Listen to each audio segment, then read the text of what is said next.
Del Buker, Karen Turgeon are the leaders of the delegation when we get to Orlando in 2022. Tell us a little bit about, and we'll start with you, Karen. Tell us a little bit about your history as a coach with SONH. When I started in Special Olympics New Hampshire, I was in 10th grade, and I would volunteer on Saturday morning, just doing exercises, preparing people for competition. And then after graduation, decided to go into special education. So that's my profession for the last 40 years. And I've been doing many different things within the Special Olympics organization all that time. I used to be an area coordinator. I used to run the swimming events. I used to do all kinds of different things.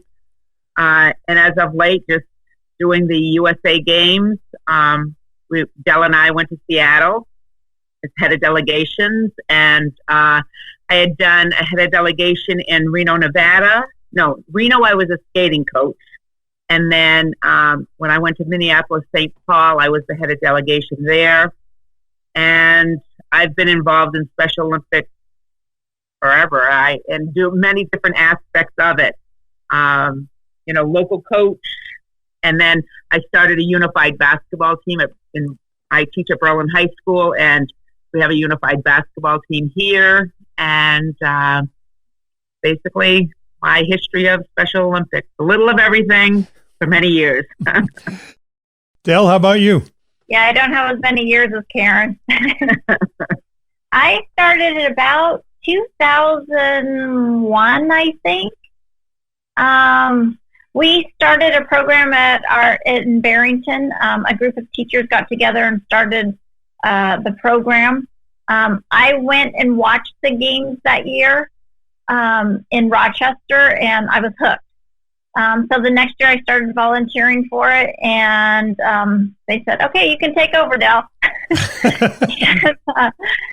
So I started coordinating. At that time, we just had like a track team, and then we added basketball.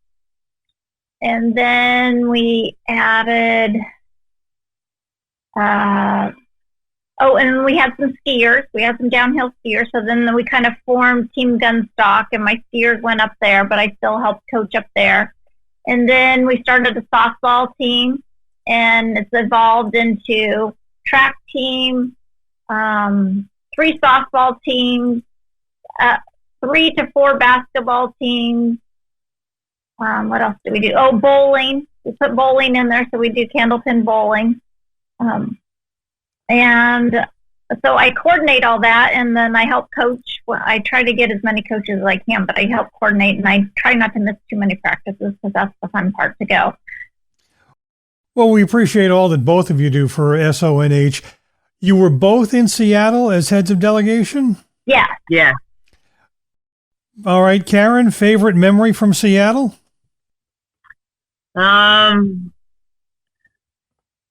There were quite a few.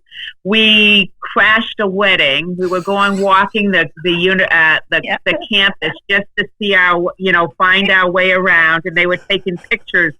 A wedding party was taking pictures, and all of a sudden we're dive bombing, and the bride taking pictures with kids and with the athletes and stuff like that. So that was pretty cool. The kids thought that was really cool.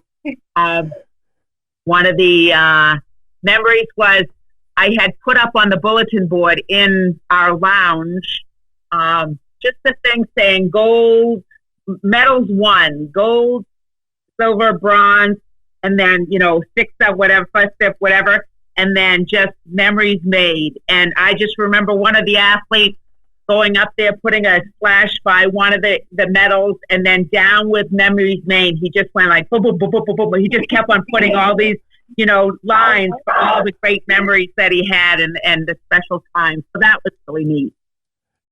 Del, how about you? When we went to Seattle, it was even leaving to get to Seattle. I think we were in Nashua.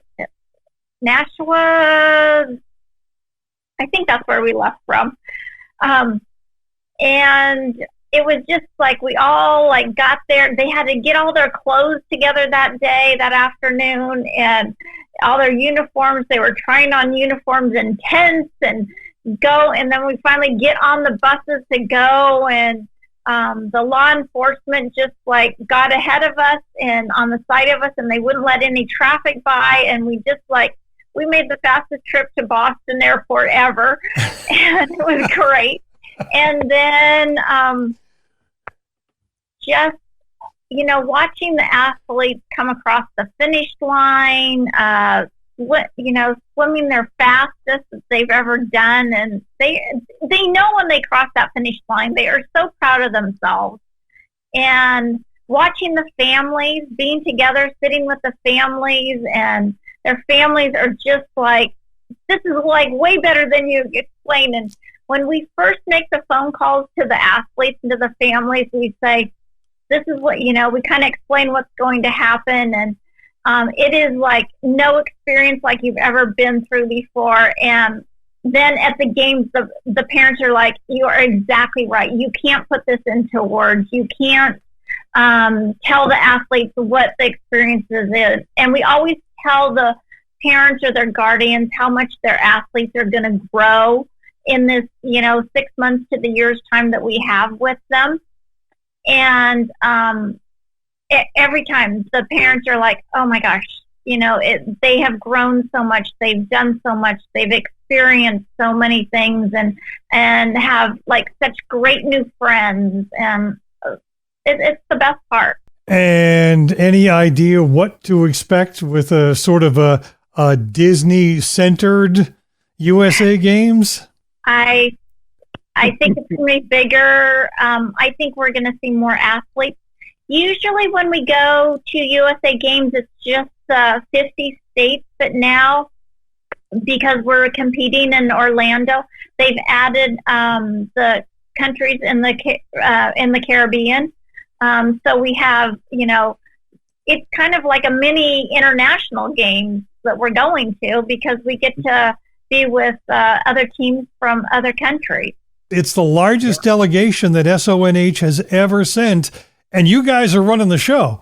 Yeah. Well, have I made you nervous yet? We've got a lot of people behind us from the office, and we can rely on other people as well. So that's and coaches. We're in the process of picking the coaches, which is very exciting, and just this whole process is very exciting. It's going to be, I think, an interesting run up to June 5th of 2022. We've got a lot of work to do. Well, I say we, and when I say we, I mean you guys have an awful lot of work to do. But hey, go Team New Hampshire. That's right. That's right. We can't wait to see everyone. Yeah.